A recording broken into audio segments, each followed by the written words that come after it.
Hello my dear friends, कैसे हैं आप सभी। आशा करते हैं कि मस्त होंगे, स्वस्थ होंगे।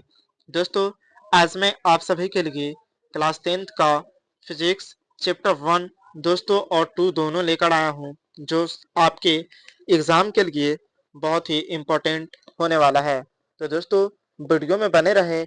और अगर आप अभी तक सारे सब्जेक्ट की तैयारी नहीं किए हैं दोस्तों, तो हमारे इस चैनल पे सारे सब्जेक्ट की बिल्कुल वीडियो आपको मिलेगी, वो भी सरल भाषा में दोस्तों, और अच्छे तरह से एक्सप्लेन किया गया है। तो आप सभी वहां पर जाकर के हमें बहुत सारे प्यार और दुलार दें। दोस्तों, हम चलिए क्लास को स्टार्ट करते हैं। दोस्तों, आज हम लोग पढ़ने वाले हैं दोस्तों प्रकाश का परावर्तन और अपवर्तन के बारे में। ठीक है ना दोस्तों, प्रकाश के परावर्तन और अपवर्तन के बारे में।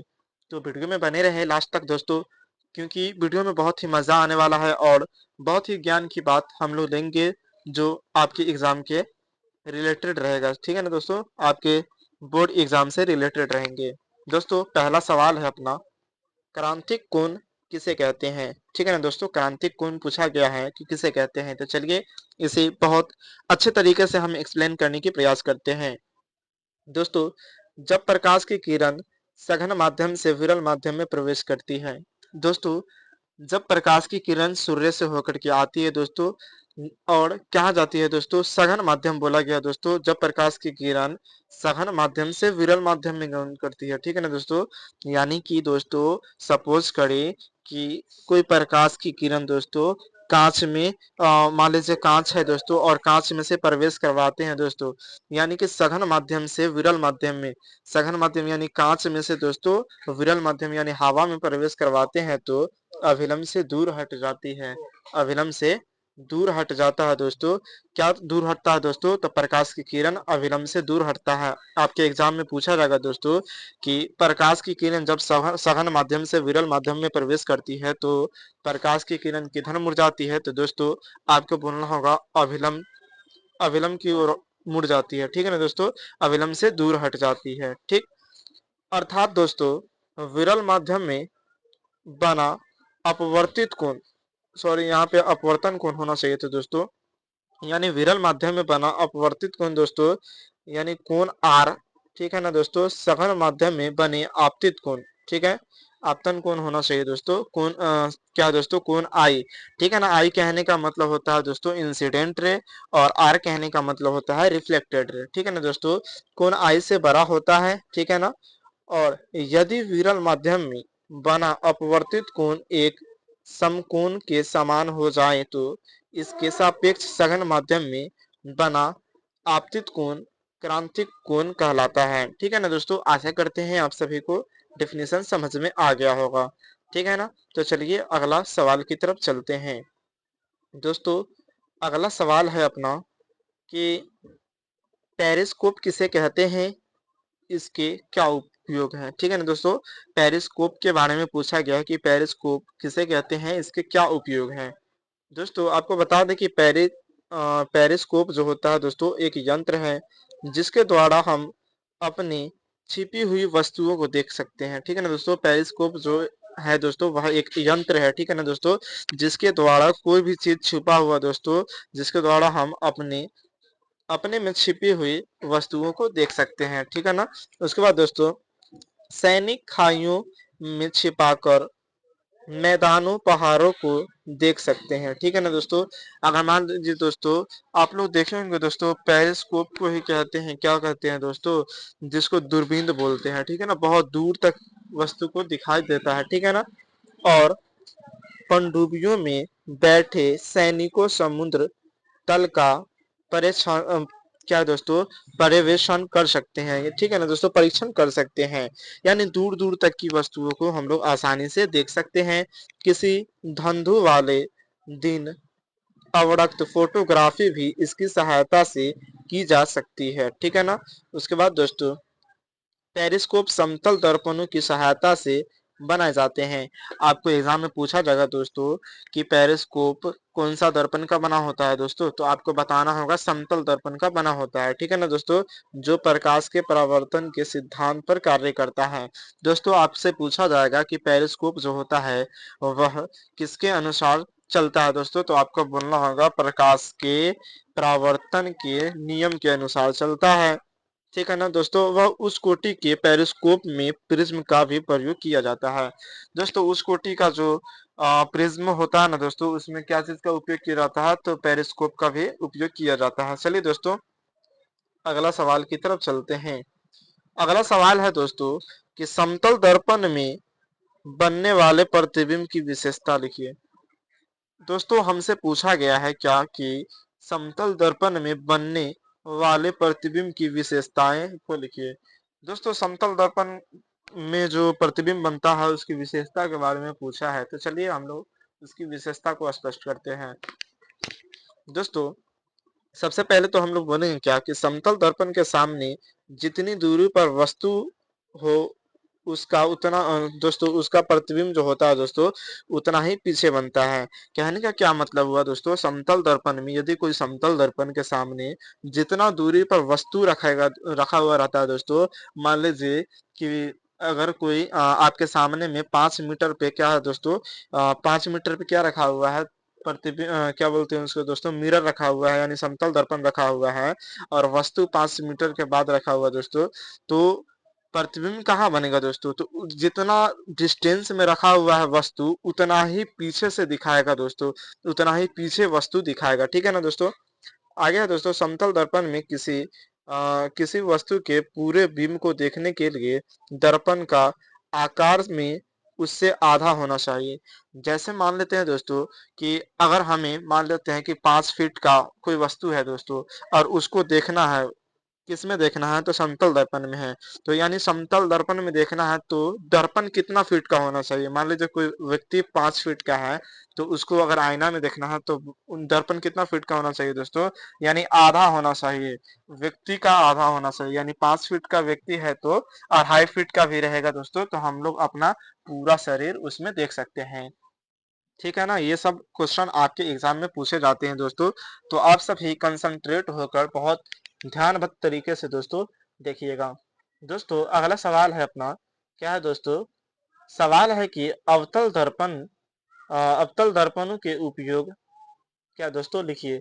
यानी अवतल दर्पण के उपयोग के बारे में बोला गया है दोस्तों कि अवतल दर्पण के उपयोग को लिखिए। ठीक है ना, तो चलिए हम लोग अवतल दर्पण के उपयोग को लिखने के प्रयास करते हैं। दोस्तों सबसे पहले हम लोग क्या कहेंगे कि अवतल दर्पण के उपयोग निम्नलिखित है। ठीक है ना दोस्तों, अवतल दर्पण के उपयोग क्या है दोस्तों, निम्नलिखित है। बड़े आकार के अवतल दर्पण का प्रयोग और ऊर्जा के लिए किया जाता है। दोस्तों बड़े आकार के जो अवतल दर्पण होते हैं ना दोस्तों, उसका प्रयोग कहाँ किया जाता है, तो ऊर्जा के लिए किया जाता है दोस्तों। किस लिए किया जाता है, ऊर्जा के लिए किया जाता है। ठीक है ना, आगे देखते हैं दोस्तों, दूसरा नंबर पॉइंट है कि इनका प्रयोग दोस्तों वाहनों की हेडलाइट्स, टेलो, सर्च लाइट और दोस्तों टॉर्च आदि बनाने में भी किया जाता है। आपसे पूछा जाएगा दोस्तों कि अवतल दर्पण का प्रयोग कहाँ पे किया जाता है, तो आप बताइएगा दोस्तों कि हेडलाइट में किया जाता है। किसके हेडलाइट में, तो गाड़ी के हेडलाइट में किया जाता है, लैंपों में किया जाता है, सर्च लाइट में किया जाता है दोस्तों, टॉर्च में किया जाता है। इन सभी स्थानों पर अवतल दर्पण का ही उपयोग किया जाता है। ठीक है ना दोस्तों, या फिर ऐसे आगे दोस्तों तीसरा पॉइंट लिखेंगे हम लोग क्या कि सेविंग दर्पणों को बनाने में इनका उपयोग किया जाता है, यानी कि दाढ़ी बनाने में अवतल दर्पण का ही उपयोग किया जाता है। जी हाँ दोस्तों, दाढ़ी बनाने में या फिर बाल काटते हैं कटवाते हैं दोस्तों, तो उसमें अवतल दर्पण का प्रयोग किया जाता है।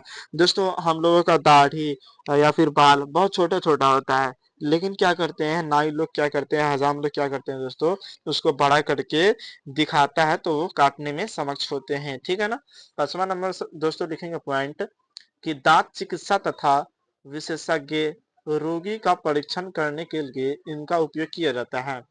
दोस्तों अवतल दर्पण का उपयोग दांत चिकित्सा यानी कि चिकित्सा के क्षेत्र में दोस्तों अवतल दर्पण का ही उपयोग किया जाता है। जैसे कि आप लोग देख सकते हैं कि जब दांत का बीमारी होता है दोस्तों, तो हम लोग जाते हैं डॉक्टर के पास, दिखवाते हैं दोस्तों, तो वह अवतल दर्पण का ही उपयोग करता है। ठीक है ना दोस्तों, इन सभी बातों को आप लोग ध्यानबद्ध तरीके से रखते हैं दोस्तों, तो यहाँ से आपको 5 नंबर देखने को मिलेगा। ठीक है ना दोस्तों, तो आप लोग वीडियो में बने रहें दोस्तों, और थोड़ा सा कंसंट्रेट होकर पढ़े, चूंकि आने वाला दोस्तों हर एक वीडियो आप तक तो पहुंचेगा और आपको समझ में भी आया। ठीक है ना दोस्तों, चलिए हम देखते हैं अगला सवाल क्या है दोस्तों। अगला सवाल बहुत ही अहम है दोस्तों, पूछा गया है कि प्रकाश का अपवर्तन क्या है, इसके नियम को लिखें। दोस्तों प्रकाश के अपवर्तन के बारे में पूछा है और इसके जितने नियम है उसके बारे में पूछा है, तो हम लोग बहुत इसे ध्यानबद्ध तरीके से दोस्तों पढ़ने वाले हैं। तो आप वीडियो में बने रहे। अगर वीडियो में बने हैं दोस्तों, तो अगर मजा आ रहा होगा तो एक दोस्तों के साथ इस वीडियो को शेयर कर दें और आपका जो फर्ज है दोस्तों वीडियो को लाइक करना वो जरूर कर दें। दोस्तों हमसे पूछा गया है कि प्रकाश का अपवर्तन क्या है, इसके नियम को लिखिए। ठीक है, तो हम चलिए लिखते हैं। सबसे पहले लिखेंगे दोस्तों प्रकाश के अपवर्तन के दो नियम होते हैं। कितने नियम दोस्तों? दो नियम होते हैं। हमसे कोई पूछ देगा ऑब्जेक्टिव सवाल कि प्रकाश के अपवर्तन के कितने नियम होते हैं दोस्तों, तो बताएंगे दो नियम। और परावर्तन के कितने नियम होते हैं, तो परावर्तन के भी दो नियम ही होते हैं। ठीक है ना दोस्तों। पहला नियम क्या है दोस्तों? पहले नियम के अनुसार हम लोग लिखेंगे कि आपतित किरण, अपवर्तित किरण तथा आपतन बिंदु पर डाला गया लंब, ठीक है ना दोस्तों, डाला गया लंब तीनों जो होगा दोस्तों वह एक ही तल में होगा। ठीक है ना दोस्तों। आपतित किरण, अपवर्तित किरण और क्या है दोस्तों, आपतन बिंदु पर डाला गया लंब तीनों एक ही तल में होगा। ठीक है ना। दूसरे नियम के अनुसार चलते हैं दोस्तों। तो दूसरा नियम क्या कहता है कि जब एक ही रंग के प्रकाश की किरण किन्हीं दो माध्यम में सीमा तल पर तिरछी आपत्ति होती है दोस्तों, आपतित होती है, तो आपतन कोण बराबर आई की जया साइन साइन आई हो जाता है तथा अपवर्तन कोण की जया साइन आर हो जाता है। ठीक है ना दोस्तों। और क्या दोस्तों, साइन आई का अनुपात एक नियतांक होता है दोस्तों, म्यू बराबर साइन आई बटा साइन आर होता है, जो क्या है दोस्तों, वह नियतांक होता है। ठीक है ना दोस्तों। म्यू ऐसे लिखते हैं, आप लोग देख सकते हैं। ठीक है ना दोस्तों। इसको म्यू बोलते हैं। क्या बोलते हैं दोस्तों? म्यू बोलते हैं। यही क्या होता है दोस्तों, एक नियतांक होता है। और इसके बराबर में हम लोग लिखते हैं साइन आई बटे साइन आर, जो प्रकाश के अपवर्तन के दूसरा नियम होता है। ठीक है ना दोस्तों। इस नियम को स्नेल का भी नियम कहा जाता है। आपसे पूछा जाएगा दोस्तों एग्जाम में कि स्नेल का नियम बताइए, तो आपको बताना होगा साइन आई बटे साइन आर। ठीक है ना दोस्तों। ऑब्जेक्टिव के एंगल से देखा जाए तो मस्ट वीवीआई सवाल है। ठीक है ना दोस्तों। बोर्ड मॉडल सवाल है। ठीक है ना। चलिए अगला सवाल की तरफ चलते हैं। टेंशन लेने की कोई बात नहीं है दोस्तों, एक ही वीडियो में आपका सारा डाउट क्लियर होने वाला है। दोस्तों छठा नंबर सवाल है अपना क्या कि समतल दर्पण द्वारा उत्पन्न आवर्धन प्लस एक है, इसका क्या अर्थ है? ठीक है ना दोस्तों। यानी कि समतल दर्पण द्वारा उत्पन्न आवर्धन जो होता है दोस्तों वह प्लस एक होता है। ठीक है ना। इसका क्या अर्थ है वही पूछा गया है, हमें एक्सप्लेन कीजिए। चलिए हम लोग उत्तर लिखते हैं दोस्तों। उत्तर ध्यानबद्ध तरीके से दोस्तों हम लोग समझने का प्रयास करते हैं। ठीक है ना दोस्तों। लिखेंगे क्या कि एक समतल दर्पण द्वारा उत्पन्न आवर्धन प्लस वन होने का अर्थ है कि, यानी कि दोस्तों पूछा गया है कि समतल दर्पण द्वारा उत्पन्न आवर्धन प्लस वन है, इसका अर्थ पूछा है ना। तो हम लिखेंगे कि अर्थ है कि समतल दर्पण के द्वारा जिस वस्तु का प्रतिबिंब बना रहा है, ठीक है ना दोस्तों, माने कि मान लीजिए दोस्तों कि समतल दर्पण दोस्तों उसके द्वारा कोई वस्तु का प्रतिबिंब बन रहा है, तो उस वस्तु का साइज दर्पण, यानी दर्पण को क्या कहते हैं दोस्तों, दर्पण को क्या कहते हैं, दर्पण दर्पण होता है दोस्तों जिसमें हम लोग अपना चेहरा देखते हैं। ठीक है ना दोस्तों। तो उस वस्तु की साइज यानी दर्पण द्वारा बनाए गए प्रतिबिंब साइज में बराबर है। ठीक है ना दोस्तों। और धनात्मक चिन्ह यह दर्शाता है दोस्तों, यानी कि प्लस एक यह दर्शाता है कि वह प्रतिबिंब जो बना है दोस्तों वह सीधा तथा आभासी बना है। क्या बना है दोस्तों? सीधा तथा आभासी बना है। चलिए दोस्तों अगले सवाल की तरफ चलते हैं। 7 नंबर सवाल कह रहा है दोस्तों कि उत्तल लेंस, ठीक है ना दोस्तों, उत्तल लेंस के दो उपयोग को लिखें। दोस्तों आपके एग्जाम में बहुत ही बार पूछा गया है, ये भी आई क्वेश्चन है। ठीक है ना दोस्तों। आप इसको ध्यानबद्ध तरीके से जरूर देख लें क्योंकि आपके एग्जाम में पूछा जाता है। ठीक है ना दोस्तों। हम आपको पहला नियम बताते हैं। ठीक है ना, सॉरी उपयोग पूछा गया है दोस्तों, तो उपयोग बताते हैं। ठीक है ना दोस्तों। पहला उपयोग लिखेंगे कि नेत्र से दूर दृष्टि दोष को सुधारने में किसका उपयोग किया जाता है दोस्तों, तो उत्तल लेंस का उपयोग किया जाता है। आपको एग्जाम में ऐसे पूछा जाएगा कि उत्तल लेंस का उपयोग कैसे किया जाता है और किस लिए किया जाता है। तो दोस्तों हम लोग बोलेंगे कि नेत्र से दूरदृष्टि को दूर करने के लिए उत्तल दर्पण का उपयोग उत्तल लेंस का उपयोग किया जाता है। दूसरा पॉइंट लिखेंगे दोस्तों, छपाई के छोटे छोटे अक्षरों को पढ़ने में किया जाता है उत्तल लेंस का उपयोग। दोस्तों अपना बुक में जो आप लोग पढ़ते हैं क्लास 10 की बुक, उसमें दोस्तों देखे होंगे छपा हुआ रहता है, ठीक है ना। उसमें किस लेंस का उपयोग किया जाता है, तो उत्तल लेंस। चलिए दोस्तों अगला सवाल की तरफ चलते हैं।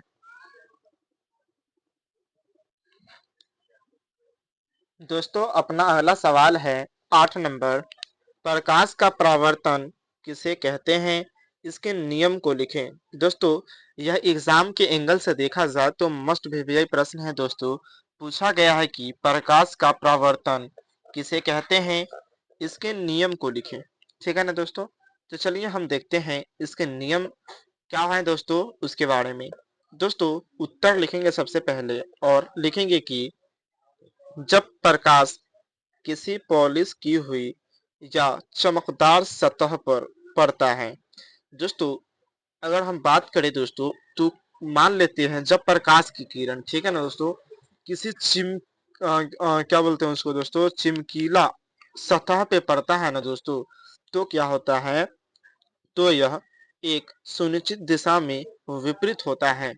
मान लीजिए दोस्तों कोई पथ है दोस्तों, मान लेते हैं यह पथ है, ठीक है ना दोस्तों, इस पे कोई प्रकाश की किरण आता है दोस्तों, जब इस चिकनी और चिमकीली सतह से टकराता है ना दोस्तों, तो पुनः दोस्तों सुनिश्चित दिशा में यानी पुनः विपरीत दिशा में अपनी ही दिशा में वापस लौट जाता है दोस्तों। और लौटता है ना दोस्तों, उसी को क्या कहा गया है दोस्तों, लौट जात सुनिश्चित विपरीत दिशा हो जाता है किसी पॉलिश की हुई सतह से प्रकाश एक सुनिश्चित रूप से दिशा बदलने पर परिघटना को परावर्तन कहते हैं। दोस्तों मान लेते हैं कि यह पथ है दोस्तों और इस पथ पे कोई प्रकाश की किरण आया, ठीक है ना दोस्तों, पुनः दोस्तों यह टकरा करके वापस लौट गया दोस्तों, ठीक है ना, पुनः यह टकरा करके वापस लौट गया, उसी को क्या कहते हैं दोस्तों, तो प्रकाश का परावर्तन कहते हैं, ठीक है ना दोस्तों। यह प्रकाश की किरण आया और यह पुनः अपनी दिशा में वापस लौट गया, इसी को प्रकाश का परावर्तन कहते हैं। दोस्तों इसके दो नियम होते हैं, प्रकाश का अपवर्तन का भी दो नियम था दोस्तों, और प्रकाश के परावर्तन का भी दो नियम होते हैं, ठीक है ना दोस्तों। पहला नियम के अनुसार दोस्तों आपतित किरण दर्पण के आपतन बिंदु पर अभिलंब तथा परावर्तित किरण एक ही तल में होगा। दोस्तों कहा गया है कि आपतित किरण दर्पण के आपतन बिंदु पर अभिलंब तथा परावर्तित किरण दोस्तों एक ही तल में होगा। कहने का मतलब क्या है दोस्तों, चलिए देखते हैं। दोस्तों मान लेते हैं ये एक पथ है, ठीक है ना दोस्तों, इस पर कोई प्रकाश की किरण आया, ठीक है ना दोस्तों, जिसको आपतित किरण कहते हैं, ठीक है ना, और यह टकरा कर पुनः वापस लौट गया जिसको परावर्तित किरण कहते हैं, ठीक है ना दोस्तों। यह जो दोस्तों जहां पर प्रकाश की किरण आया, जिस बिंदु पर प्रकाश की किरण आया उसे आपतन बिंदु कहते हैं। दोस्तों कहा गया कि आई हुई किरण, ठीक है ना, उसको आपतित किरण कहते हैं, और जहां पे आया उस बिंदु को कहते हैं दोस्तों आपतन बिंदु, और टकरा कर गया दोस्तों उसको अपवर्तित किरण परावर्तित किरण कहते हैं, ठीक है ना। और इस पे डाला गया लंब, ठीक है ना दोस्तों, तीनों देखिए दोस्तों तीनों एक तल में है या फिर नहीं है ना दोस्तों, इसी को कहते हैं प्रकाश के परावर्तन के पहला नियम, ठीक है ना दोस्तों। दूसरा नियम क्या कहता है, दूसरा नियम कहता है दोस्तों परावर्तन कोण सदैव आपतन कोण के बराबर होता है, ठीक है ना दोस्तों, परावर्तन कोण सदैव आपतन कोण के बराबर होता है। यह जो कोण है दोस्तों यह परावर्तन कोण है, ठीक है ना दोस्तों, और परावर्तन कोण हमेशा अपवर्तन कोण के बराबर में होता है। यानी मान लेते हैं आपतन कोण दोस्तों 80 डिग्री का है तो परावर्तन कोण भी 80 डिग्री का होगा, यानी दोनों क्या होगा दोस्तों आपस में बराबर होगा। आशा करते हैं दोस्तों आप सभी को समझ में आ रहा होगा। चलिए दोस्तों अगला सवाल की तरफ चलते हैं। दोस्तों अगला सवाल है मेरा 9 नंबर, ठीक है ना दोस्तों। 9 नंबर सवाल है दोस्तों कि दिए गए उत्तल लेंस, अवतल लेंस एवं कांच की एक वृत्ताकार पट्टिका के सतहों को छुए बिना उसकी पहचान कैसे करें। दोस्तों एक लेंस है, ठीक है ना दोस्तों, उत्तल लेंस है, अवतल लेंस है और कांच की एक वृत्ताकार पट्टी, ठीक है ना दोस्तों।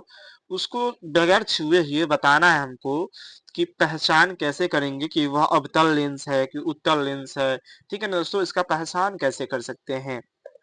चलिए दोस्तों, हम उत्तर लिखेंगे कि उत्तल लेंस, अवतल लेंस तथा कांच की पट्टिका को मुद्रित अक्षरों के ऊपर रखकर उठने से यदि अक्षरों का आकार बढ़ता दिखाई देता है तो लेंस होगा, और यदि अक्षरों का आकार छोटा दिखाई दे तो वह क्या होगा दोस्तों? अवतल लेंस होगा।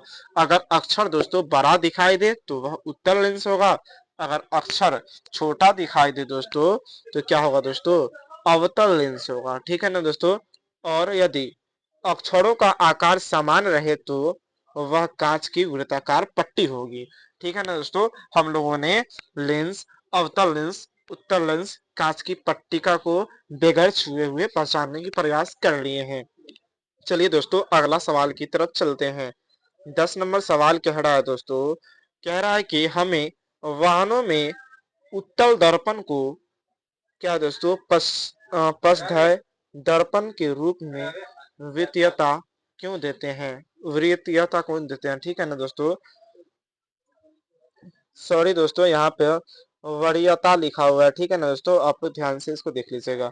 दोस्तों उत्तर लिखेंगे कि हम उत्तल दर्पण को पश्च हास्य दर्पण के रूप में इसलिए वरीयता देते हैं क्योंकि वे सदैव सीधा बनते हैं, इनका दृष्टि क्षेत्र बहुत अधिक है।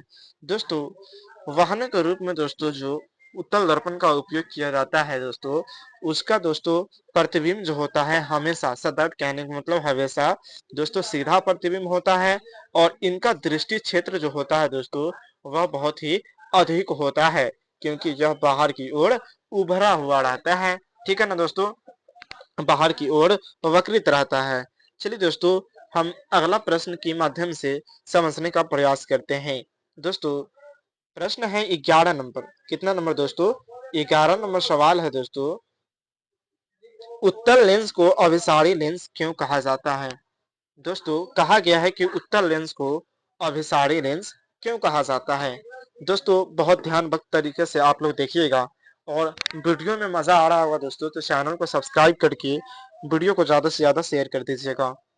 दोस्तों आंसर होगा कि उत्तल लेंस के द्वारा आपतित समांतर किरणों अपवर्तन के फलस्वरूप एक बिंदु पर मिलता हुआ प्रतीत होता है, यानी उत्तल लेंस के समांतर किरण को अभिसारी लेंस अभिसरित करता है। अतः दोस्तों उत्तल लेंस को इसी गुण के कारण अभिसारी लेंस भी कहा जाता है। दोस्तों हमें समझाने के प्रयास यह कह रहा है दोस्तों कि अभिसारी लेंस क्यों कहते हैं। अभिसारी कहने का मतलब होता है दोस्तों अभिसरित। अभिसरित जो होता है दोस्तों वह एक बिंदु पर जमा होकर आता है। दोस्तों कोई भी किरण आएगा और एक बिंदु पर जमा हो जाता है। जैसे एक किरण है दोस्तों और एक बिंदु है, अगर यहाँ से किरण निकलता है दोस्तों, यह जाकर के यहाँ पे जमा हो जाएगा, यानी जहां से किरण निकला दोस्तों जाकर के एक बिंदु पर जमा हो रहा है। जमा होना यानी क्या होता है दोस्तों? अभिसरित होना, ठीक है ना। यह सभी किरणें एक बिंदु पर जाकर के जमा हो रहा है, अभिसरित हो रहा है दोस्तों, इसीलिए इसको क्या कहते हैं? तो इसीलिए अभिसारी लेंस, उत्तल लेंस को दोस्तों अभिसारी लेंस कहा जाता है, ठीक है ना। चलिए दोस्तों आशा करते हैं आप लोगों को समझ में आ रहा होगा दोस्तों। चलिए 12 नंबर सवाल देखते हैं दोस्तों। कहा गया है कि उत्तल दर्पण तथा अवतल दर्पण में अंतर लिखिए। क्या कहा गया है दोस्तों? उत्तल दर्पण और अवतल दर्पण में अंतर लिखिए। दोस्तों यह आपके एग्जाम में 5 नंबर का सवाल पूछा जाता है। मस्ट वीवीआई दोस्तों, MVVI है, इसको आप लोग कॉपी में दोस्तों नोट कर लीजिएगा, ठीक है ना। चलिए हम देखते हैं अगला पॉइंट दोस्तों, पॉइंट नंबर 1, ठीक है ना। अवतल दर्पण में देखते हैं दोस्तों, इसका क्या बोला है दोस्तों? इसका अंतर बताना है। अवतल दर्पण और उत्तल दर्पण में अंतर क्या है, ठीक है ना।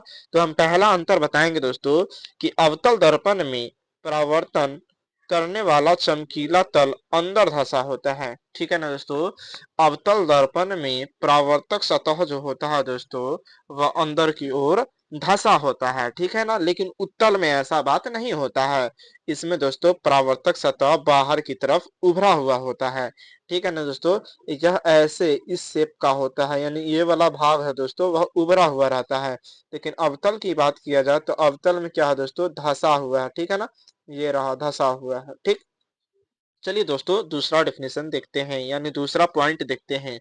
दोस्तों दूसरा पॉइंट है, इसमें वास्तविक और आभासी दोनों प्रकार के प्रतिबिंब बनते हैं। यानी अवतल दर्पण में वास्तविक और आभासी दोनों प्रकार के प्रतिबिंब बनते हैं, लेकिन उत्तल में ऐसा नहीं होता है दोस्तों। इसमें आभासी प्रतिबिंब ही केवल बनता है। ठीक है ना, उत्तल दर्पण में दोस्तों क्या बनता है, तो इसमें आभासी प्रतिबिंब ही बनता है, लेकिन अवतल में दोनों बनता है, आभासी प्रतिबिंब भी बनता है और वास्तविक भी बनता है। ठीक है ना, चलिए दोस्तों तीसरा नंबर पॉइंट देखते हैं। तीसरा नंबर पॉइंट है दोस्तों, इसमें प्रतिबिंब उल्टा और सीधा दोनों बनता है। यानी अवतल लेंस में दोस्तों प्रतिबिंब जो है वह उल्टा और सीधा दोनों बनता है। ठीक है ना, लेकिन उत्तल लेंस में दोस्तों ऐसा कुछ बात नहीं है, इसमें सिर्फ प्रतिबिंब जो होता है वह सीधा ही बनता है। ठीक है ना, चौथा नंबर पॉइंट है दोस्तों, इसमें प्रतिबिंब बड़ा, छोटा और वस्तु के आकार क्या है दोस्तों, वस्तु का आकार जो होता है वो दोस्तों तीन प्रकार के बनता है। ठीक है ना दोस्तों, लेकिन क्या बोलते हैं दोस्तों, चौथा नंबर उत्तल दर्पण का डिफिनेशन होगा दोस्तों पॉइंट में, इसमें प्रतिबिंब छोटा बनता है और अवतल दर्पण में बड़ा बनता है। ठीक है ना दोस्तों, अवतल दर्पण में बड़ा बनता है और उत्तल में छोटा बनता है। चलिए दोस्तों अगला सवाल की तरफ चलते हैं। ठीक है ना दोस्तों, 13 नंबर सवाल कह रहा है दोस्तों कि उत्तल लेंस और अवतल लेंस में अंतर स्पष्ट करें। ठीक है ना दोस्तों, यानी कि उत्तल दोस्तों लेंस है और अवतल लेंस है, उसके बारे में पूछा गया है कि अंतर आखिर क्या है। ठीक है ना दोस्तों, तो हम देखेंगे अंतर। ठीक है ना, पहला अंतर दोस्तों हम लोग लिखेंगे कि बीच का भाग किसमें दोस्तों, उत्तल लेंस में बीच का भाग मोटा होता है तथा किनारे का भाग जो होता है दोस्तों वह पतला होता है। दोस्तों अवतल दर्पण कैसे बना होता है दोस्तों, तो अवतल दर्पण का भाग जो होता है ऐसे बनता है। उत्तल दर्पण का डिफिनेशन दिए हैं, तो उत्तल दर्पण में दोस्तों बीच का भाग मोटा होता है। कैसा होता है दोस्तों, बीच का भाग मोटा होता है। ये देख रहा होगा दोस्तों, यहाँ से यहाँ तक बीच का भाग क्या है दोस्तों, मोटा है और शीर्ष का भाग क्या है, पतला है। ठीक है ना दोस्तों, तो यह होता है उत्तल दर्पण। क्या होता है दोस्तों, उत्तल दर्पण। ठीक, लेकिन अवतल में क्या है दोस्तों, अवतल में दोस्तों बीच का भाग पतला तथा किनारे का भाग मोटा होता है। ठीक है ना, उत्तल दर्पण में तो बीच का भाग मोटा और किनारे का भाग पतला होता है, लेकिन अवतल दर्पण में दोस्तों ऐसा कुछ नहीं है। अवतल दर्पण में ऐसे प्रतिबिंब बनता है दोस्तों, अवतल दर्पण ऐसे बनता है, यानी बीच का भाग पतला दोस्तों और किनारे का भाग मोटा, शीर्ष का भाग दोस्तों मोटा होता है। ठीक है ना, यही है अवतल दर्पण। ठीक है, चलिए दोस्तों देखते हैं अगला दूसरा नंबर दोस्तों पॉइंट है, अक्षर बड़े आकार के दिखाई देते हैं। यानी कहने का मतलब यह है कि दोस्तों उत्तल लेंस में दोस्तों अक्षर जो होते हैं वह बड़े आकार के दिखाई देते हैं, लेकिन अवतल दर्पण में दोस्तों अक्षर छोटे आकार के दिखाई देते हैं। ठीक है ना दोस्तों, तीसरा नंबर पॉइंट है दोस्तों, प्रकाश की किरणों को एक बिंदु पर केंद्रित करता है। यानी कि प्रकाश की किरण को उत्तल लेंस जो है दोस्तों एक बिंदु पर जमा करता है। ठीक है ना दोस्तों, यहाँ से अगर देखा जाए तो यहाँ से कोई प्रकाश की किरण आया तो एक बिंदु पर जमा हो जाएगा। ठीक है ना दोस्तों, कहीं से भी गया तो वह एक बिंदु पर जमा हो जाएगा, यानी अभिसरित हो जाएगा। ठीक है ना, तीसरा नंबर पॉइंट है दोस्तों अवतल लेंस में कि इसका किरण पुंज को बिखार देता है। यानी कि दोस्तों अवतल लेंस जो होता है वह किरण पुंज से क्या करता है, बिखार देता है। यानी कि एक बिंदु से ना दोस्तों प्रकाश की किरण फैलता है, यहाँ से निकलता है, फैलता हुआ प्रतीत होता है। ठीक है ना, ये आपस में मिलने वाला है नहीं, फैलता हुआ प्रतीत होता है। ठीक है ना, इसीलिए इसको बोलते हैं अपसारी किरण पुंज। क्या कहते हैं, अपसारी किरण पुंज। चलिए दोस्तों अगला सवाल की तरफ चलते हैं। दोस्तों अगला सवाल से पहले और पॉइंट है कुछ, उसको देख लेते हैं। दोस्तों पॉइंट नंबर 4 है कि दोस्तों वस्तु का प्रतिबिंब वास्तविक, आभासी तथा उल्टा बनता है, ठीक है ना। और इसमें होगा वस्तु का प्रतिबिंब आभासी तथा सीधा बनता है। लेंस को लेंस की बाईं तरफ हिलाए तो प्रतिबिंब दाईं तरफ गति करता है दोस्तों। और इसमें क्या है दोस्तों, लेंस की बाईं तरफ हिलाए तो प्रतिबिंब दाईं तरफ बनता है। छठा नंबर है दोस्तों, इसकी फोकस दूरी धनात्मक होता है। किसका दोस्तों, तो उत्तल दर्पण का, ठीक है ना। और इसकी फोकस दूरी ऋणात्मक होती है। किसका, तो दोस्तों अवतल दर्पण का, ठीक है। अवतल लेंस का दोस्तों, दर्पण नहीं, सॉरी। चलिए दोस्तों अगला सवाल देखते हैं। आपके स्क्रीन पे दोस्तों बहुत सारे क्वेश्चन पूछे गए हैं, लेकिन क्या आपको यह सभी प्रश्न पता है दोस्तों? अगर पता था पहले से तो हमें कमेंट करके जरूर बताएं।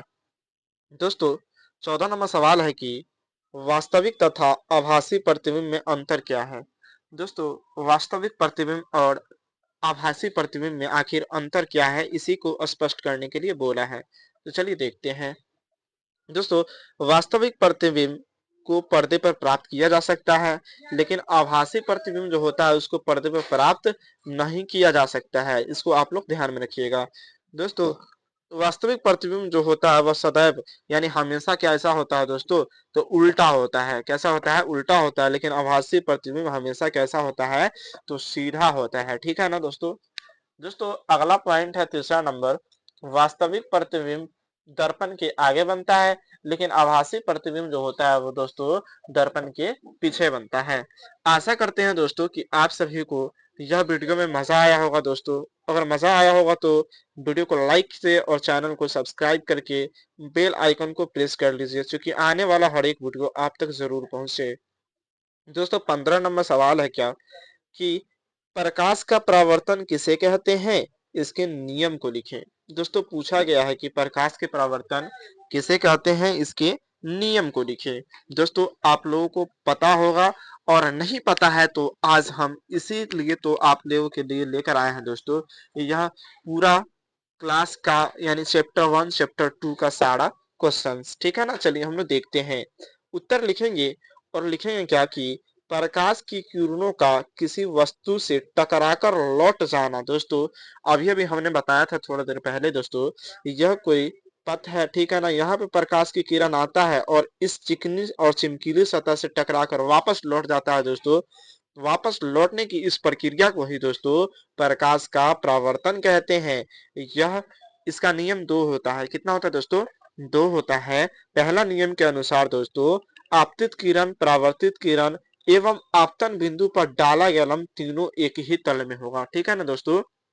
यानी यह जो प्रकाश की किरण आया दोस्तों इसको आपतित किरण कहते हैं। यह जो प्रकाश की किरण गया उसको परावर्तित किरण कहते हैं, ठीक है ना दोस्तों। और इसी दोनों के बीच में एक डाला गया लंब है, इसको बोलते हैं लंब। दोस्तों तीनों एक ही तल में होगा, यह पहला नियम कहता है। दूसरा नियम कहता है दोस्तों कि आपतन कोण परावर्तन कोण के बराबर होता है। यानी यह जो कोण है दोस्तों आपतन कोण, यह परावर्तन कोण के बराबर होगा, ठीक है ना दोस्तों। मान लीजिए कि यह आपतन कोण 60 डिग्री का है तो परावर्तन कोण भी 60 डिग्री का होगा, ठीक है ना दोस्तों। दोस्तों आपतित किरण पॉइंट में देखेंगे दोस्तों कि आपतित किरण किसी दर्पण से टकराकर आने वाली किरण को आपतित किरण कहते हैं, ठीक है ना दोस्तों। आपसे पूछा जाएगा कि आपतित किरण किसे कहते हैं, तो आपतित किरण किसे कहते हैं दोस्तों, किसी दर्पण से टकराकर, सॉरी दोस्तों यहाँ पर गलती टाइप हो गया दोस्तों, किसी दर्पण से आकर टकराने वाली किरण को क्या कहते हैं दोस्तों, तो आपतित किरण कहते हैं। और परावर्तित किरण कहते हैं किसे है, तो दर्पण से टकराकर बाद में लौटने वाली प्रक्रिया को या फिर लौटने वाली प्रकाश की किरण को ही क्या कहते हैं दोस्तों, तो परावर्तित किरण कहते हैं, ठीक है ना दोस्तों। अभिलंब की बारी आती है, आखिर अभिलंब किसे कहते हैं, तो जिस बिंदु पर आपतित किरण तथा परावर्तित किरण मिलती है दोस्तों उस बिंदु के खींचा गया लंब, उसी को क्या कहते हैं, अभिलंब कहते हैं। इसको दोस्तों यहाँ पर खींचा गया लंब है, इसी को क्या कहते हैं, अभिलंब कहते हैं। पूछा जाएगा दोस्तों आपके एग्जाम में कि आपतन कोण किसे कहते हैं, तो आपतित किरण तथा अभिलंब के बीच बने कोण को आपतन कोण कहते हैं। ये वाला कोण जो दोस्तों बना हुआ है उसको आपतन कोण कहते हैं। और परावर्तन कोण की बात किया जाए तो परावर्तित किरण तथा अभिलंब के बीच बने कोण को आप परावर्तन कोण कहते हैं, ठीक है ना दोस्तों। इस कोण को परावर्तन कोण कहते हैं, ठीक है ना। हम फिर से समझाते हैं, यह कोई क्या है दोस्तों, यह कोई क्या है, तो सतह है, इस पे प्रकाश की किरण आया, इसको आपतित किरण कहते हैं। यहाँ से लौट गया, यानी टकरा कर लौट गया, इसको परावर्तित किरण कहते हैं। ये दोनों यानी आपतित किरण और परावर्तित किरण के बीच में डाला गया लंब को अभिलंब कहते हैं दोस्तों। और आपतित किरण और अभिलंब के बीच बने कोण को आपतन कोण कहते हैं।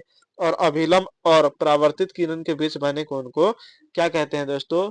तो क्या कहते हैं दोस्तों? आप लोग जरूर जरूर बताइए कमेंट में। परावर्तन कोण कहते हैं। क्या कहते हैं? परावर्तन कोण।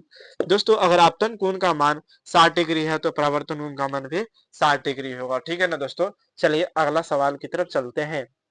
दोस्तों आप लोग से अनुरोध करते हैं कि अभी तक आप इस चैनल पे नए हैं और सब्सक्राइब नहीं किए इस चैनल को, तो सब्सक्राइब जरूर कर लें और बेल आइकन को प्रेस जरूर कर लें।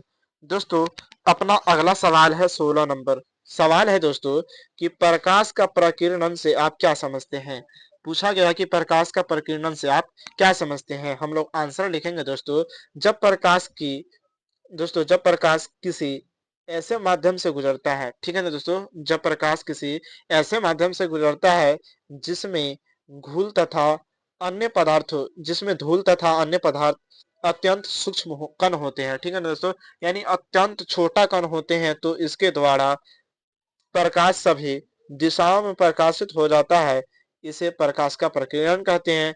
दोस्तों सूर्य के प्रकाश के प्रकीर्णन के कारण ही आकाश का रंग नीला दिखाई देता है।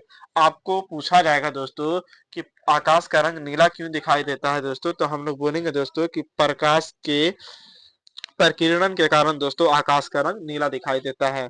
17 नंबर सवाल है दोस्तों कि प्रकाश के अपवर्तन के नियम को लिखे। यानी प्रकाश के अपवर्तन के नियम कितने हैं दोस्तों? 2 है। उसके नियम को लिखने के लिए बोला है दोस्तों। तो हम लोग लिखेंगे कि प्रकाश के एक माध्यम से दूसरे माध्यम में जाने पर उसकी दिशा में होने वाली परिवर्तन को ही प्रकाश का अपवर्तन कहते हैं। दोस्तों प्रकाश के एक माध्यम से दूसरे माध्यम पर उसकी दिशा में होने वाली परिवर्तन को ही या फिर इस घटना को ही प्रकाश का अपवर्तन कहा जाता है। दोस्तों आशा करते हैं आप सभी को यह वीडियो में मजा आया होगा। दोस्तों मजा आया होगा तो इस चैनल को सब्सक्राइब कीजिएगा, वीडियो को ज्यादा से ज्यादा शेयर कीजिएगा। दोस्तों अगला सवाल है क्या है दोस्तों? तो अपवर्तन के नियम, यानी कि प्रकाश का परावर्तन के नियम हम लोग देख लिए हैं और प्रकाश का अपवर्तन का नियम हम बार बार इसीलिए दोस्तों आप लोगों को रिपीट करवा रहे हैं क्योंकि आपके एग्जाम में यह बार बार पूछा जाता है। पहला नियम के अनुसार दोस्तों अपवर्तन कोण में बता रहे हैं दोस्तों, प्रकाश के अपवर्तन का नियम बता रहे हैं। पहले नियम के अनुसार आपतित किरण, अपवर्तित किरण और आपतन बिंदु पर डाले गए लंब दोस्तों तीनों एक ही तल में होंगे। दूसरे नियम के अनुसार चलिएगा दोस्तों, तो प्रकाश की किसी खास रंग के लिए आपतन कोण के जया अपवर्तन कोण की जया में एक निश्चित अनुपात होता है जिसे अपवर्तनांक कहते हैं। इस नियम को स्नेल का नियम भी कहा जाता है। दोस्तों म्यू बराबर साइन आई बटे साइन आर होता है। क्या होता है? साइन आई बटे साइन आर। इसी को क्या कहते हैं? इसी को तो कहते हैं, क्या कहते हैं दोस्तों? क्या कहते हैं आप लोग कमेंट जरूर करें दोस्तों। इसी को कहते हैं स्नेल का नियम कहते हैं। चलिए दोस्तों 18 नंबर सवाल को देखते हैं। 18 नंबर सवाल है दोस्तों कि अपवर्तन कोण क्या है दोस्तों? नहीं सॉरी, अपवर्तनांक को परिभाषित करें। हीरे का अपवर्तनांक 2.42 है। इस कथन का क्या अभिप्राय है? दोस्तों पूछा गया है कि हीरे का अपवर्तनांक कितना होता है। तो हीरे का अपवर्तनांक आप सभी को पता होना चाहिए दोस्तों कि 2.42 होते हैं। कितने होते हैं? 2.42 होते हैं। लेकिन 2.42 होते हैं तो क्यों होते हैं दोस्तों? इसका अभिप्राय क्या है, इसके बारे में पूछा है। तो चलिए हम लोग बताते हैं दोस्तों। दोस्तों लिखेंगे हल और लिखेंगे कि अपवर्तनांक किसी माध्यम में अपवर्तनांक म्यू दोस्तों म्यू की परिभाषित निर्वात में प्रकाश और माध्यम में प्रकाश की चल, यानी कि दोस्तों माध्यम अलग अलग होने के कारण दोस्तों यह जो होता है दोस्तों इसका यही अभिप्राय है। ठीक है ना दोस्तों, माध्यम अलग अलग होने के कारण इसका ये चेंजेस होता है। यह हवा में प्रकाश के वेग की अपेक्षा हीरे में प्रकाश का वेग कम होता है दोस्तों, अतः हवा से चलने वाली प्रकाश की किरण हीरो में प्रवेश करने पर अभिलंब की ओर झुक जाती है। ठीक है ना दोस्तों, इसका सूत्र होता है दोस्तों, अगर पूछ दिया जाएगा दोस्तों तो आप बताइएगा, हीरे का अपवर्तनांक बराबर बराबर दोस्तों माध्यम में प्रकाश की चाल बटे हीरे में प्रकाश की चाल। ठीक है ना दोस्तों, यानी हवा में प्रकाश की चाल और हीरे में प्रकाश की चाल। ठीक है ना, ऐसे दोस्तों एक्सप्लेन किया गया है, आप सब ही इसको समझ लीजिएगा, बहुत आसान है। ठीक है ना दोस्तों, चलिए दोस्तों हम अगला सवाल की तरफ चलते हैं। आप लोगों को एक भी डाउट नहीं रहने देंगे दोस्तों, आप लोग ध्यानबद्ध तरीके से सिर्फ वीडियो में बने रहें। दोस्तों 19वां सवाल है कि सामान्य नेत्र 25 सेंटीमीटर के निकट रखी वस्तुओं को स्पष्ट क्यों नहीं देख सकती है। दोस्तों यानी कि सामान्य नेत्र जो होते हैं दोस्तों वो 25 सेंटीमीटर पर रखी वस्तु को स्पष्ट क्यों नहीं देख पाते हैं। दोस्तों आपको बता दें कि हम लोग अगर मोबाइल देखते हैं तो वह 25 सेंटीमीटर की दूरी पे देखते हैं। कितने सेंटीमीटर दोस्तों, 25 सेंटीमीटर की दूरी पर हम लोग अपने मोबाइल को देखते हैं। ठीक है ना दोस्तों, आंसर लिखेंगे कि 25 सेमी की दूरी पर रखी वस्तुओं को आंख स्पष्ट रूप से देखता है, लेकिन 25 सेंटीमीटर से कम निकट रखी वस्तुओं को प्रतिबिंब दृष्टि पटल पर दृष्ट रूप से नहीं बनता है, अतः मानव वस्तुओं को स्पष्ट रूप से नहीं देख पाती है। ठीक है ना दोस्तों, यानी कि 25 सेंटीमीटर पर अगर रखा होता है तो हम लोग वस्तु को बहुत आसानी तरीके से देख पाते हैं, लेकिन 25 सेंटीमीटर से जैसे ही कम होता है दोस्तों तो हमारा जो प्रतिबिंब होता है वह दृष्टि पटल पर स्पष्ट रूप से नहीं बनता है, जिसके कारण हम लोगों को नहीं दिखाई देता है। ठीक है ना दोस्तों, चलिए 20 नंबर सवाल क्या कह रहा है उसको देखते हैं। ठीक है ना, 20 नंबर सवाल है दोस्तों, समतल दर्पण में बने यानी समतल दर्पण में बना प्रतिबिंब का साइज और आकृति कैसा होती है। दोस्तों पूछा गया है कि समतल दर्पण में बना प्रतिबिंब और आकृति का साइज कैसा होता है, प्रकृति कैसा होता है, उसके बारे में जानना है। तो दोस्तों समतल दर्पण यानी प्लेन मिरर द्वारा बना प्रतिबिंब दोस्तों कैसा होता है उसके बारे में जानते हैं। पहला दोस्तों, बिंब प्रतिबिंब के समान प्रतिबिंब का साइज होता है। ठीक है ना दोस्तों, जितना बिंब होता है उसी के समान दोस्तों प्रतिबिंब का साइज होता है। दूसरा दोस्तों पॉइंट है, प्रतिबिंब दर्पण के उतनी ही पीछे बनता है जितनी दूरी पर वस्तु का साइज वस्तु के सामने दर्पण रखा होता है। ठीक है ना दोस्तों, अगला दोस्तों काल्पनिक प्रतिबिंब बनता है। ठीक है ना, समतल दर्पण में काल्पनिक प्रतिबिंब बनता है। चलिए दोस्तों 21वां नंबर सवाल देखते हैं। दोस्तों 21वां नंबर सवाल चित्र के द्वारा समझाया गया है, तो इसको आप लोग ध्यानबद्ध तरीके से देख लीजिएगा। अगर आपको समझ में नहीं आता है दोस्तों तो हमें आप मैसेज कीजिएगा दोस्तों, व्हाट्सएप नंबर है दोस्तों, आप लोगों को पता है। अगर नोट्स की आवश्यकता होगी दोस्तों तो हमें संपर्क कर सकते हैं। ठीक है ना, अगर ये समझ में नहीं आता तो कमेंट करके हमें जरूर बताएं। चलिए आगे देखते हैं दोस्तों। 22 नंबर सवाल है दोस्तों कि गोलीय दर्पण द्वारा सूर्य के प्रकाश में किसी कागज के कतरने को कैसे जलाया जा सकता है। दोस्तों यानी गोलीय दर्पण द्वारा सूर्य के प्रकाश से दोस्तों किसी कागज को कतरन होता है ना दोस्तों, किसी कागज के कतरन को कैसे जलाया जाता है सूर्य के प्रकाश से, ये हम लोग जानेंगे। ठीक है ना दोस्तों, गोलीय गोलीय अवतल दर्पण के परावर्तक सतह को सूर्य से आने वाली किरणों के सामने रखा जाता है। ठीक है ना दोस्तों, यानी कि गोलीय अवतल दर्पण है ना दोस्तों, उसको परावर्तक सतह के सूर्य से आने वाली किरण दोस्तों होता है ना उसके सामने रखा जाता है। सूर्य से जलने वाली समांतर किरणें दर्पण से परावर्तित होकर फोकस अभिसरित होता है, यानी एक जगह जमा होता है दोस्तों। अगर अवतल दर्पण के फोकस कागज पर यानी कागज के कतरन पर रख दिए जाए तो यह जलना शुरू हो जाता है, जलता उठता है। ठीक है ना दोस्तों, जल उठता है, क्योंकि समांतर किरणें एक बिंदु पर अभिसरित होता है, यानी एक समान आ रही प्रकाश की किरणें दोस्तों वह एक बिंदु पर जमा होती है और काफी उष्मा उत्पन्न करती है। कागज का कतरन दर्पण के फोकस पर रखने पर जलने लगता है। ठीक है ना दोस्तों, आप एक मिरर लीजिएगा दोस्तों और प्रकाश की किरण को उस मिरर पे लाइएगा, और अगर जहां पे कागज रखा हुआ है, कागज को टुकड़ा रखा हुआ है दोस्तों, वहां पर अगर हम उस प्रकाश की किरण को परावर्तित करेंगे और उस फोकस पे दोस्तों रखेंगे जहां पर उसका रोशनी बनता है वहां पे, तो हमारा कागज जो है वह जलना शुरू कर लेगा। ठीक है ना। अगला सवाल है दोस्तों 23 नंबर सवाल है। ठीक है ना दोस्तों, 23 नंबर सवाल है कि प्रकाश क्या है। बहुत ही मस्ट भेवियर सवाल है दोस्तों, आपके एग्जाम के लिए बहुत ही मस्ट भेवियर सवाल है। बोला गया है कि प्रकाश क्या है। दोस्तों प्रकाश एक प्रकार की ऐसी, क्या है दोस्तों, प्रकाश एक प्रकार की ऐसी भौतिक राशि है जिसकी सहायता से दोस्तों हम लोग किसी वस्तु को देखने की अनुभूति प्राप्त करते हैं, उसे ही क्या कहते हैं, प्रकाश कहते हैं। या फिर दूसरे रूप से दोस्तों देख सकते हैं कि दृष्टि के भौतिक अनुभूति दोस्तों को प्रकाश कहते हैं। प्रकाश वस्तुओं को क्या देता है दोस्तों, दृश्यमान बनाता है।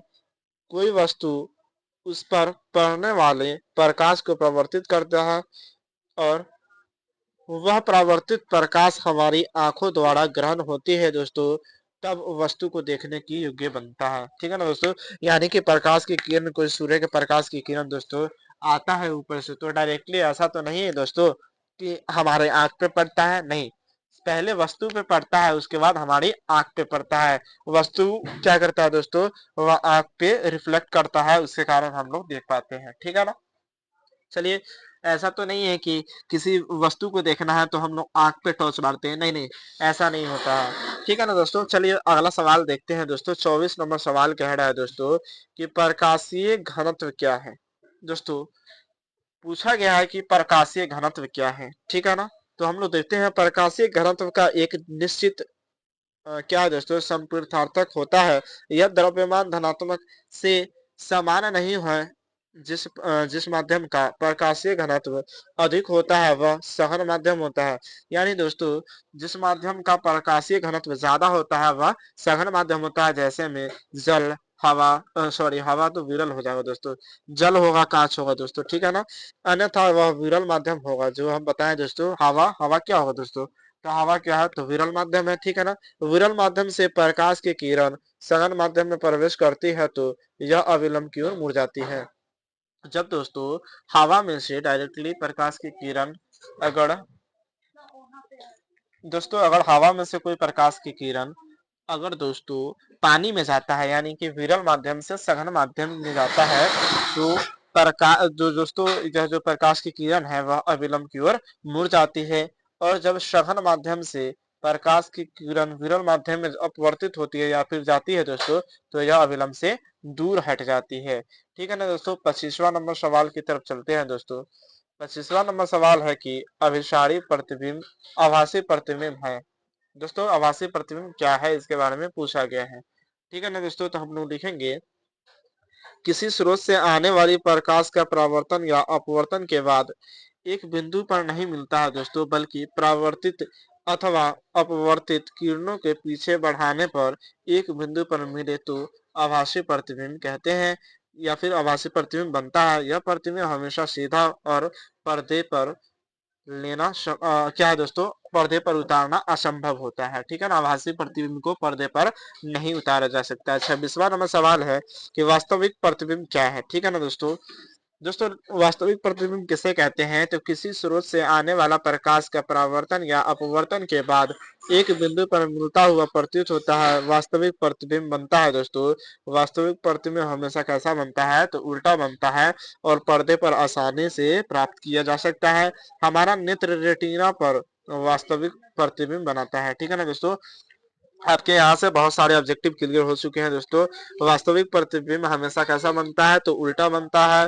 पर्दे पर आसानी से इसको प्राप्त किया जा सकता है। किसको, तो वास्तविक प्रतिबिंब को।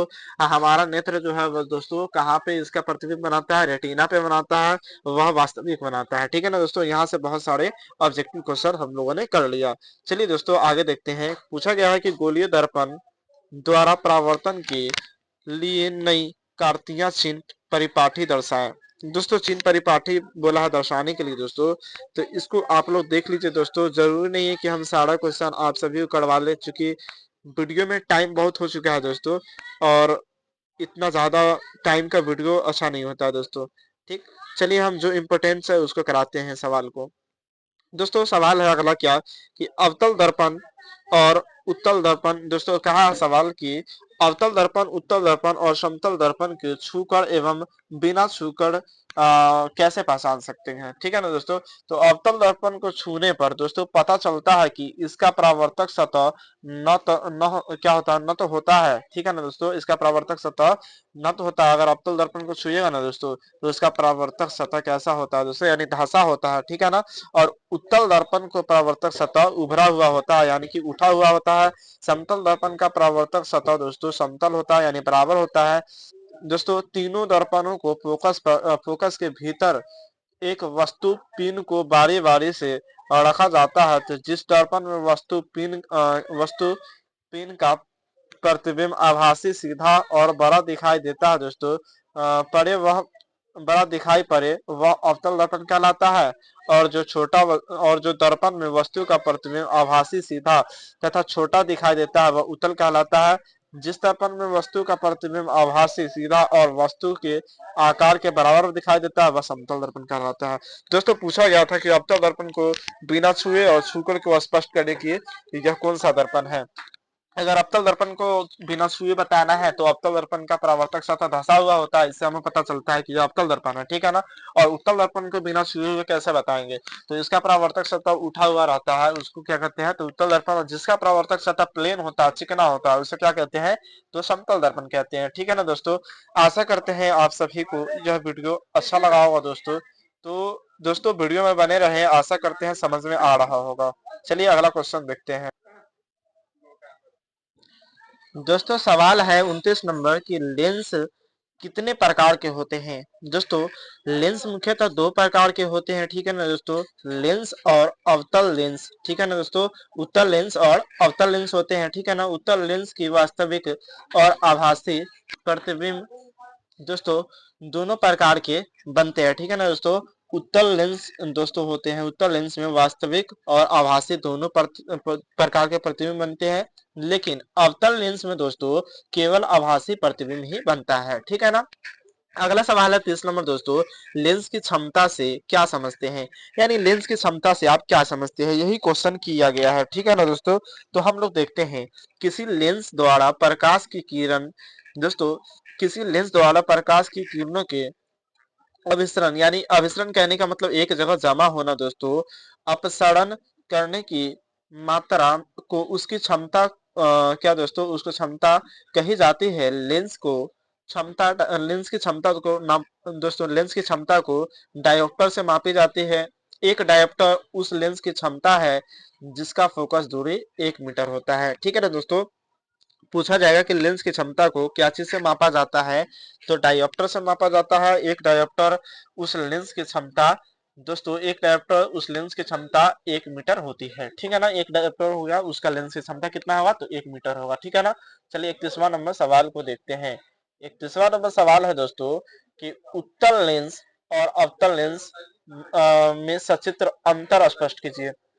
यानी उत्तल लेंस और अवतल लेंस में सचित्र क्या दोस्तों, सचित्र अंतर स्पष्ट करना है। ठीक है ना। तो उत्तल दर्पण में अंतर होगा दोस्तों, में उत्तल लेंस और अवतल लेंस में सचित्र अंतर स्पष्ट करें। अंतर लिखेंगे दोस्तों उत्तल में पहले। उत्तल लेंस में वास्तविक और आभासी दोनों प्रकार के प्रतिबिंब बनते हैं। ठीक है ना। हमने थोड़ा देर पहले बताया था कि उत्तल लेंस में वास्तविक और आभासी दोनों प्रतिबिंब बनते हैं, लेकिन अवतल लेंस में हमेशा आभासी प्रतिबिंब ही बनते हैं। ठीक है ना। दूसरा है दोस्तों, उत्तल लेंस को अभिसारी लेंस कहा जाता है, लेकिन अवतल लेंस को अपसारी लेंस कहा जाता है। उत्तल लेंस को अपसारी लेंस क्यों कहा जाता है और अवतल लेंस को अभिसारी लेंस क्यों कहा जाता है, उत्तल लेंस को, ये जानेंगे दोस्तों। उत्तल लेंस में आप लोग देख रहे हो दोस्तों कि यह जो लेंस है, उत्तल लेंस लगा हुआ है और सारा बिंदु आकर के कहा जमा हो रहा है दोस्तों, तो फोकस पे, एक ही बिंदु पे आकर के जमा हो रहा है। ठीक है ना। यानी अभिसरित हो रहा है, इसी को क्या कहते हैं, इस फिगर में आप लोग समझ सकते हैं। यह प्रकाश की किरण है। ठीक है ना। और यह लेंस लगा हुआ है। ठीक है ना। और यह प्रकाश की किरण सभी जाकर के फोकस पे जमा हो रही है। ठीक है। जहां जमा होता है उसको फोकस बोलते हैं। ठीक है ना। और ये जो बीच में किरण था उसको प्रधान अक्ष या मुख्य अक्ष बोलते हैं। ठीक है। चलिए दोस्तों अगला देखते हैं। यह अवतल दर्पण है दोस्तों, क्या सॉरी अवतल लेंस है, क्या है, अवतल लेंस है। लेकिन यहाँ पर दोस्तों अवतल लेंस में क्या होता है, यह प्रकाश की किरण दोस्तों यहाँ से आती है। ठीक है ना। यहाँ से आता है, ठीक है, और यहाँ से आने के बाद लगता है क्या कि पीछे जा करके कहीं पे मिल रहा है, ठीक है ना। अब मिल रहा है इसीलिए अवतल लेंस को क्या कहा जाता है, तो अवतल लेंस को आभासी लेंस भी कहा जाता है, यानी कि आभासी प्रतिबिंब यह हमेशा बनाता है, ठीक है। चलिए देखते हैं अगला सवाल। 32 नंबर सवाल है दोस्तों कि लेंस में कितने मुख्य फोकस होते हैं, लेंस में कितने मुख्य फोकस होते हैं। दोस्तों जैसा कि हम जानते हैं कि लेंस के दोनों ओर क्या होता है दोस्तों, दोनों ओर से हो सकता है, यानी फोकस दोस्तों दो होते हैं।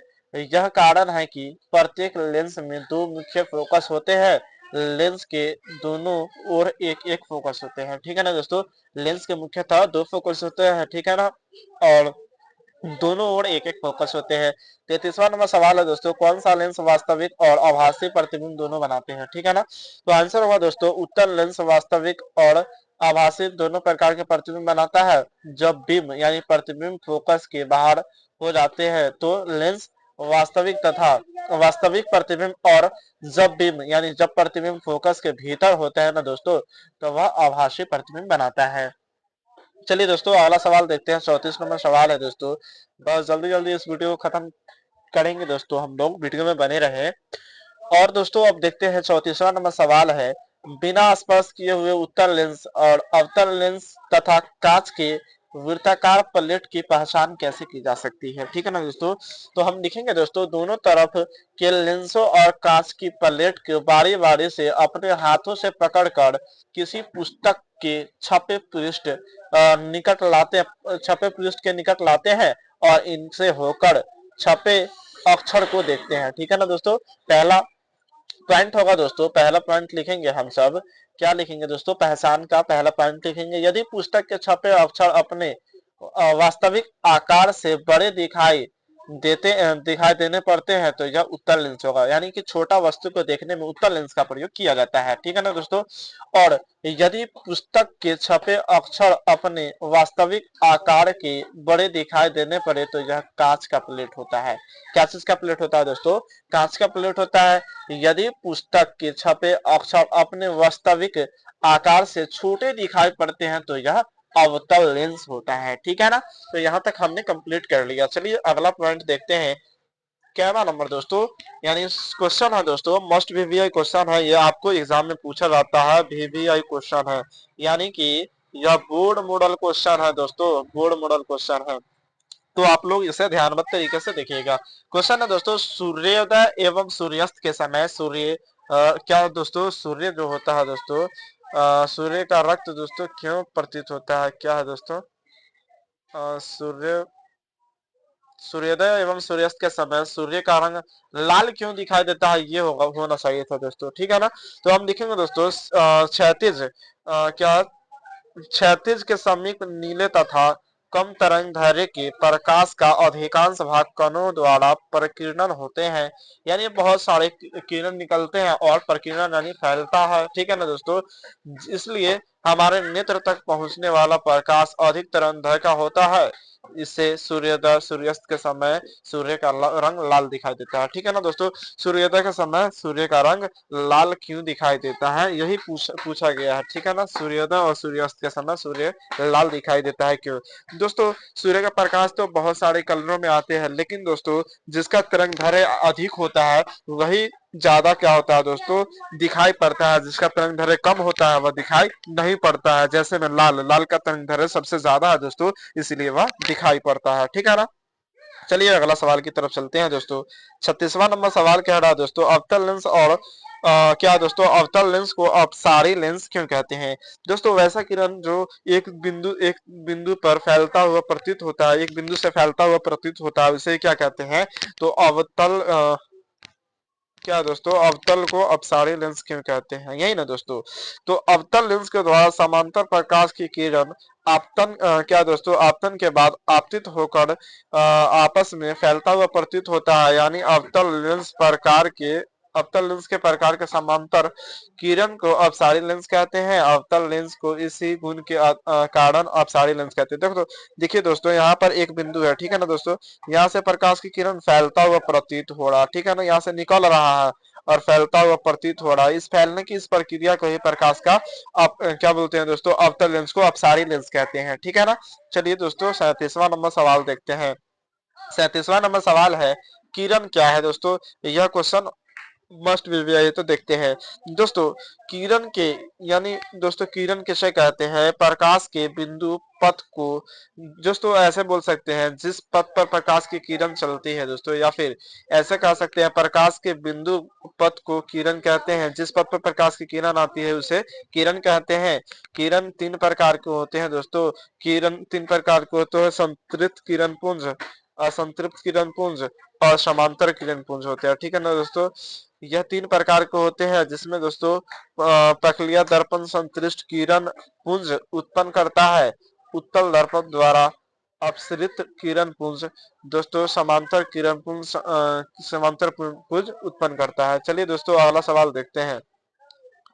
अगला सवाल दोस्तों, यहाँ पर कांच का स्लैब आया है दोस्तों, जो पार्श्विक विस्थापन है। ठीक है ना। इसको हम लोग ध्यान से देखेंगे दोस्तों। बोला गया पार्श्विक विस्थापन से आप क्या समझते हैं, अथवा कांच के आयताकार झिल्ली में अपवर्तन के दो नियम को दिखाएं। ठीक है ना दोस्तों। तो हम लोग देखते हैं, बहुत ध्यान तरीके से देखेंगे। अगर आपका ध्यान इधर उधर भटक रहा है तो यहाँ पर ध्यान कंसंट्रेट होकर के देखें दोस्तों। किसी कांच के स्लैब से होकर गुजरने वाली किरण आपतित किरण और निर्गत किरण के एक दूसरे के समांतर होती है। इस दोनों किरण दोस्तों यहाँ से कांच के स्लैब में प्रवेश करती है। ठीक है ना। और प्रवेश करता है दोस्तों, यह विरल माध्यम है। कौन माध्यम है दोस्तों, यह किरण जो प्रवेश किया उसको अवतल दर्पण सॉरी आपतित किरण कहते हैं। और यह विरल माध्यम में से दोस्तों सघन माध्यम में प्रवेश किया। ठीक है ना। और सघन माध्यम में जैसे ही प्रवेश करता है ना दोस्तों, तो वह अविलंब से क्या होता है दोस्तों, अविलंब से दूर हट जाता है। ठीक है ना। तो इसी नियम को दोस्तों पार्श्विक विस्थापन कहते हैं। ठीक है। चलिए दोस्तों, और इसको क्या कहते हैं दोस्तों, इसके और इसके बीच के किरण को ही, दूरी को ही क्या कहते हैं, तो निर्गत किरण कहते हैं। ठीक है ना। चलिए दोस्तों, निर्गत कोण इसी को कहते हैं। इसके यहाँ से लेकर यहाँ तक की दूरी को निर्गत कोण कहते हैं। इसको कहते हैं निर्गत किरण। चलिए दोस्तों अगला सवाल की तरफ चलते हैं। दोस्तों अगला सवाल है, विवर्तन क्या है। दोस्तों विवर्तन के बारे में पूछा गया है, तो मस्ट भी सवाल है, आप लोग ध्यान से जरूर देखें दोस्तों। यदि प्रकाश के पथ पे रखी अपारदर्शी वस्तु अत्यंत छोटी हो तो प्रकाश सरल रेखा में चलने के बजाय क्या होता है दोस्तों, चलने के बजाय इसके किनारे से मुड़ने की प्रवृत्ति दर्शाता है। इस प्रभाव को प्रकाश का विवर्तन कहा जाता है। दोस्तों 40वां नंबर सवाल है दोस्तों, नई कार्तीय चिन्ह परिपाठी के अनुसार गोलीय लेंस में आवर्धन किस प्रकार बदलता है। दोस्तों लिखेंगे आंसर, किसी उत्तल लेंस के क्या दोस्तों, किसी उत्तल लेंस के प्रकरण आवर्धन जब प्रतिबिंब आभासी होता है तब दोस्तों धनात्मक, तथा प्रतिबिंब वास्तविक होता है तब ऋणात्मक होता है दोस्तों। किसी अवतल लेंस की प्रकरण में आवर्धन अवतल लेंस द्वारा सदैव आभासी प्रतिबिंब बनते हैं, बनने के कारण सदैव धनात्मक होते हैं। ठीक है ना दोस्तों। यानी अवतल लेंस के द्वारा सदैव यानी हमेशा आभासी प्रतिबिंब बनने के कारण यह जो है दोस्तों सदैव धनात्मक होते हैं। 41 नंबर सवाल है दोस्तों कि प्रधान फोकस और फोकस में क्या अंतर है। प्रधान फोकस और फोकस में क्या अंतर है, यही पूछा गया दोस्तों। लिखेंगे आंसर कि प्रधान फोकस दर्पण के प्रधान अक्ष पर आता है दोस्तों। ठीक है ना, पाया जाता है। लेकिन दोस्तों प्रकाश की समांतर किरणें दर्पण से परावर्तित होकर बाद में एक बिंदु पर क्या होता है दोस्तों, फोकस होता है या फिर फोकसित होता है। यह बिंदु दोस्तों फोकस कहलाता है। ठीक है ना दोस्तों। जहां पर प्रकाश की किरण जमा होती है, ठीक है ना दोस्तों, सब जगह से आकर के प्रकाश की किरण जहां जमा होती है वही फोकस कहलाता है। ठीक है ना। यह जरूरी नहीं है कि फोकस दर्पण के प्रधान अक्ष पर ही पड़ेगा। ठीक है ना दोस्तों। यह जरूरी नहीं है कि फोकस जो है वह प्रधान अक्ष पे ही पड़ेगा दोस्तों। 42 नंबर मस्ट क्वेश्चन है दोस्तों, मस्ट भी क्वेश्चन है कि तारे टिमटिमाते हैं किंतु ग्रह नहीं टिमटिमाते हैं, यह क्यों। दोस्तों पूछा गया है कि तारे आखिर टिमटिमाते हैं लेकिन ग्रह नहीं टिमटिमाते हैं, आखिर क्यों। तो दोस्तों हम लोग आंसर लिखेंगे, ग्रह तारों की अपेक्षा हमारे बहुत समीप होते हैं। दोस्तों ग्रह जो होता है जितना समीप दोस्तों, जितना दूरी होता है ग्रह दोस्तों उतना समीप दोस्तों हमारा ये क्या बोलते हैं तारा नहीं होता है दोस्तों। ग्रह तारों की अपेक्षा बहुत समीप होती है, यानी ग्रह जो होता है काफी नजदीक होता है।